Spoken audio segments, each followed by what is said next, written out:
This is the second attempt I've had at this video. I spent time recording it, then I spent about an hour editing it. I realised it wasn't right, and I'm doing it again. And that's because when I started talking about this, which is about false conversions, I realised there was something missing, and it was only after I'd been editing it for a while that I realised what was missing. It isn't about conversions at all. It's about the safety of women and the way that women are being made less and less safe by all the tolerance of the various authorities who are telling women they should tolerate men in their dressing rooms and non-Christians in their churches. I'm Granny Opterix.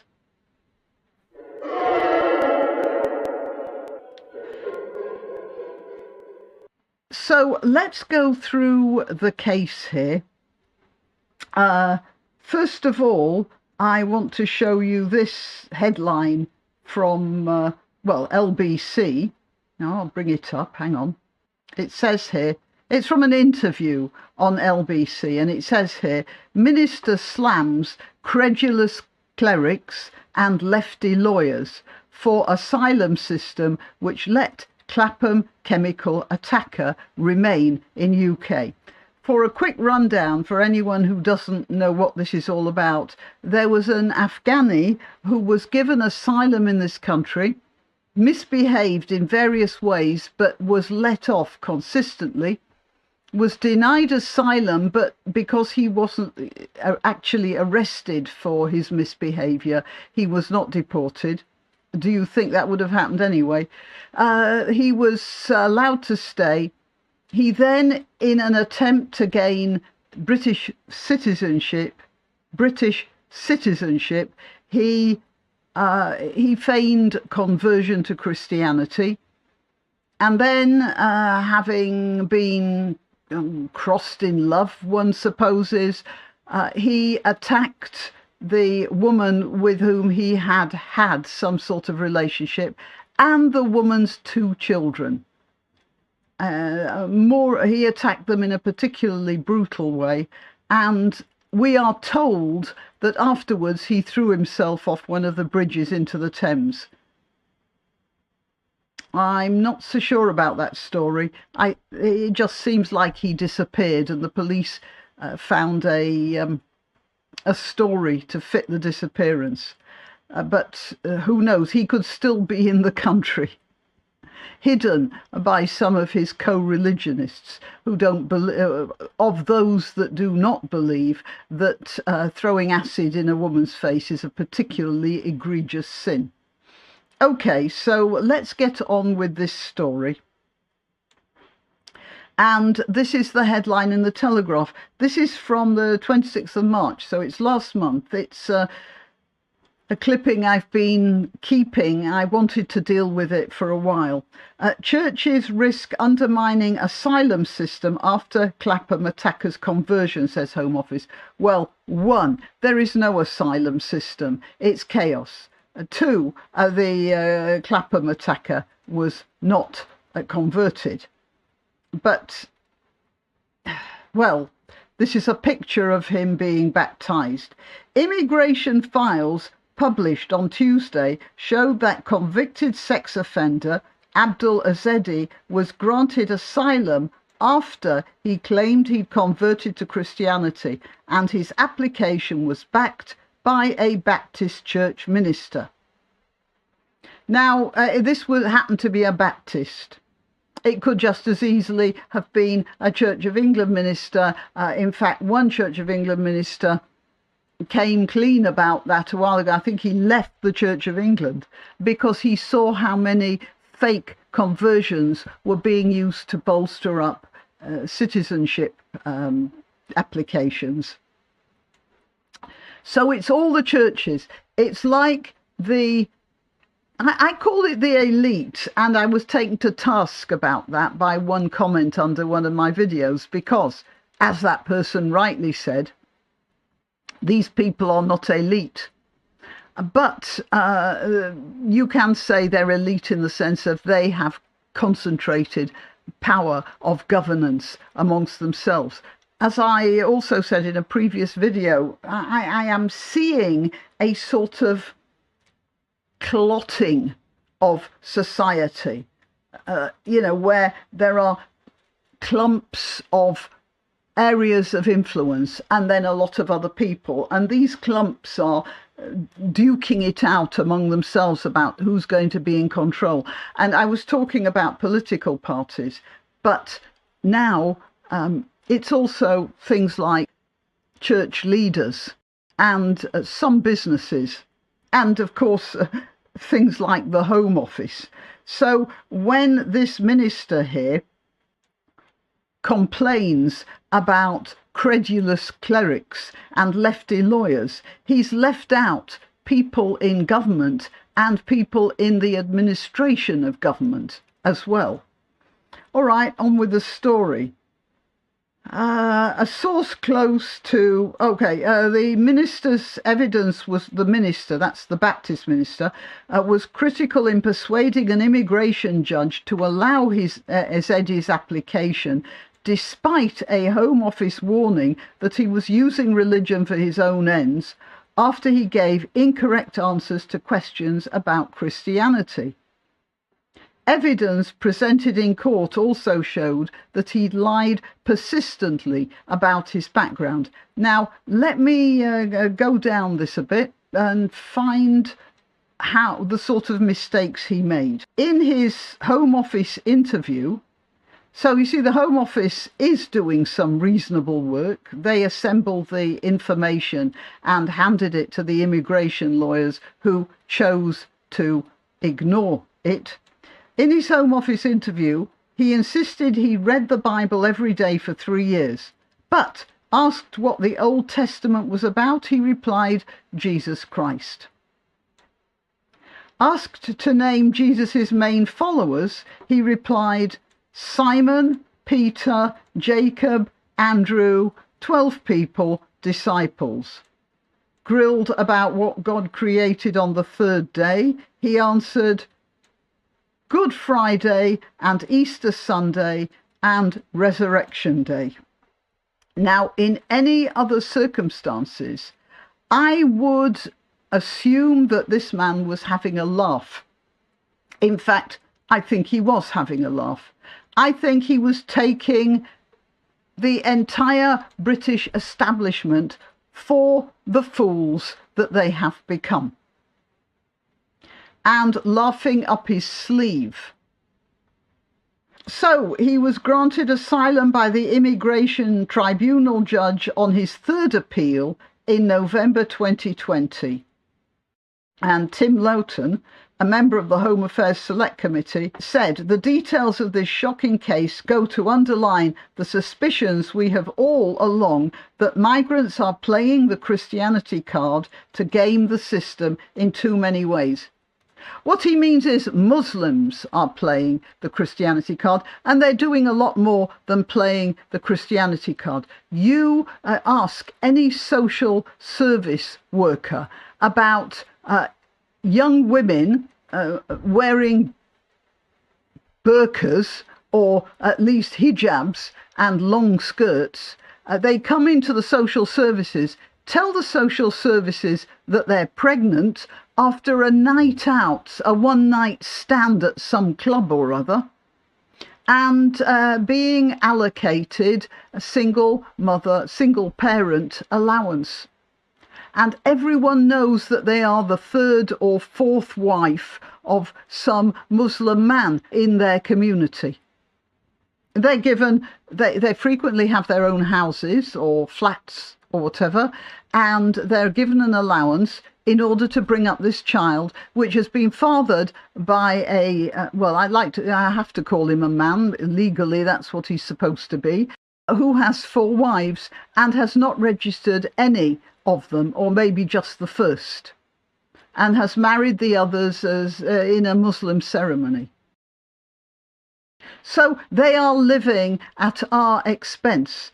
And this chap here is getting British citizenship, at our expense. And it's not just playing the Christianity card. These communities have learnt to play the entire system. There's a worrying disconnect here between the Home Office, who look at these cases rigorously and decide there is not a credible claim, and then on the same evidence, tribunals seem to think they know better and overrule the detailed work the Home Office has already done. If the Home Office has assembled a dossier, then that should be the main evidence. I don't know where these tribunals think they get their godlike superior knowledge from. Clearly the system is not working properly. The system is not working properly from top to bottom. I am not saying that every Muslim in this country is a cheat or playing the system. No. Of course, we all know Muslims who work hard, pay taxes and live quiet lives. But there is a significant group of Muslims who live in the inner cities and game the system like professionals. Well, they are professionals. I think one Muslim agitator, he's a bit quiet now, but now I've forgotten his name. I think the entire world should forget him and his name, but no doubt he'll crop up sooner or later. He referred to the job seekers allowance as the jihad seekers allowance. He said none of Muslim, it was something like, I'm not entirely accurate, but it was something like none of Muhammad's followers worked a day in their life, meaning they earned their money by raiding. And these people are following that example. The comments came after it. The Church of England faced accusations from a priest that it had become complicit in the conveyor belt of asylum seekers. Reverend Matthew Firth, that's who I was talking about before, who was priest in charge at a parish in the north of England, told the Telegraph earlier this year that he discovered around 20 cases where failed asylum seekers sought baptisms to support their appeals for leave to remain. The files show that Ezedi persistently lied about his background, including whether he'd worked in the UK before. A judge who rejected his asylum appeal in February ruled that he'd fabricated accounts of his background that created a wholly unreliable and inconsistent picture that was lacking credibility. So this man is a liar. He's also a sex offender, but they gave him a second chance on that. I think it was just exposure. It'll be somewhere down here. I can't read the whole article. It's a very long one. And he got away with it every time. Now, there has to be something systemically wrong. Is that systemically or systematic? No, it's systemically. Systemically wrong. When somebody of such bad character, of such distant relationship to the truth of any sort, is consistently let off, given a second chance, and then not severely punished enough to be denied citizenship. They knew he was a sex offender and said when he came to church he had to have a male escort with him, just in case he interfered with the women who were there to worship. What sort of a priest can expose his parishioners to this sort of person? This sort of a priest, Reverend Roy Merrin, admitted he said he knew that people did fraudulently claim conversion, but this wasn't one of them. And he let Ezedi be a member of his church. He, hang on a minute, I'm going back to the top. He baptized him and took a photo of it. And then there was a set piece somewhere, of him handing out Christian literature, for the lols, well, for the optics anyway. And then there he was. He was a Christian, and you had to escort him into the church and make sure he didn't expose himself to any of the parishioners, but apart from that, he's fine. Then Ezedi's claim was supported by letters from a Catholic church justice Justice and Peace Refugee Project, there's no justice in this. Where is the justice for his victim? A woman, I don't know how badly she was injured. I think she's probably lost a lot of her face and the eyesight in one eye. One of her children, Ezedi, lifted, I think, a 4-year-old child into the air and smashed her down on the pavement, picked her up and smashed her down again. God knows what sort of injuries she has. And what justice is that for them? They will live, if they do live, the rest of their lives in a state of disability. And, to look at it in a purely mercenary way, our taxes will be taking care of these people because we have to. These people really are deserving of our care. There is no justice in that. And that man was dangerous, and this man expected the women of this country to just accept that, just like the International Swimming Board, or whatever it is, expected the contestants in a women's swimming competition to accept being beaten to the finish line by a man wearing a woman's swimming costume. A fully intact man, I might say, who got changed in the women's changing rooms. The Catholic Church Justice and Peace Refugee Project? No justice and no peace for the women. But we're expected to just accept that. And then this is the ruling of the tribunal. Judge O'Hanlon admitted Ezedi had not been honest in several aspects of his account, but said, "I remind myself of the fact that Ezedi may not have been honest about certain aspects of his claim does not necessarily mean that he's lying about other matters, in this case his claimed Christian conversion." I wish Judge O'Hanlon would remind himself that he is supposed to be protecting law-abiding people. He's a judge. And he should remind himself that the safety of the women of this country should trump the application of a sex offender and known liar. I mean, just the lying should have told him he wasn't a Christian. Yvette Cooper, Shadow Home Secretary, said that's the Labour Party, said latest disturbing revelations about the Ezedi case raised some serious and urgent questions for the Home Office. No, the Home Office did everything right. She's the Home Secretary, and she says the Home Office is to blame here. It's not the Home Office. It's credulous fools like this guy and that Judge O'Hanlon, who is not pictured in this. Anyway, here's Ezedi. He got some of the acid that he threw on the woman. I hope he suffered all the pains in hell with that wound. And then he was supposed to have thrown himself off the bridge.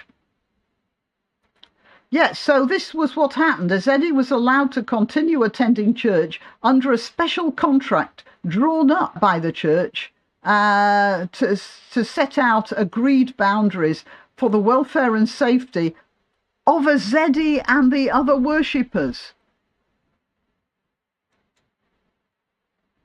A 2019 Baptist Together contract set out agreed boundaries for the welfare and safety of Ezedi and other worshippers. They were more concerned about his welfare and safety than the women in church who would be surrounding him.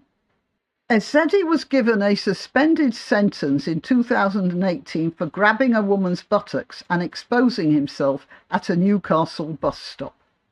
The full indictment said he intentionally touched a woman in The second charge stated that he intentionally exposed his genitals, intending that someone would see them and be caused alarm or distress. Okay, yeah, and then the offence was actually something slightly more active. And then he vowed, so when, as I said, he had to be chaperoned in church, he said he'd only come to the church for the Sunday service and would enter without one of the male supporters being present, and not to sit alone in the church at any time. And then any concerns about his behaviour would be shared securely during pastoral care meetings. That means the vicar, the minister, would have a word with him about his behaviour, and that was as far as it goes. The suspended sentence Ezedi received at Newcastle Crown Court was not severe enough to reach the threshold for deportation. Well, it bloody well should have been. The victim of his assault later revealed how he began pestering her for sex soon after they became friends. If he'd been jailed for attacking me, then surely he would have been deported, the woman told The Sun. But the failings didn't end there, because someone from a church gave him a reference so he could claim asylum. And that's it. I'm more concerned about the rights of this sex offender, which, in my opinion, is the same bracket as those men who remain men and put on a frock and pretend they're women. Someone from a church gave him a reference so he could claim asylum. And we've got all these lawyers who back up men who pretend they're women. It's the same mechanism affecting different groups. The chunk of society that reckons it should be giving orders to the hoi polloi, who don't count anymore. Our votes don't count anymore because we have no one left to vote for. This is a serious problem. Well, we all know that, don't we? Okay, I'm sorry if this video turned out too long, but, well, what can I say? It's a subject that needed discussing. Till next time. Why not treat yourself or a favoured relative or friend to these magnificent examples of merch? The mugs and t-shirts come in the Graniopteryx design or Grambo with a firearm or the more deadly knitting needles. Go to www.graniopteryx.com and whatever platform you're watching this on, please click like, subscribe and share.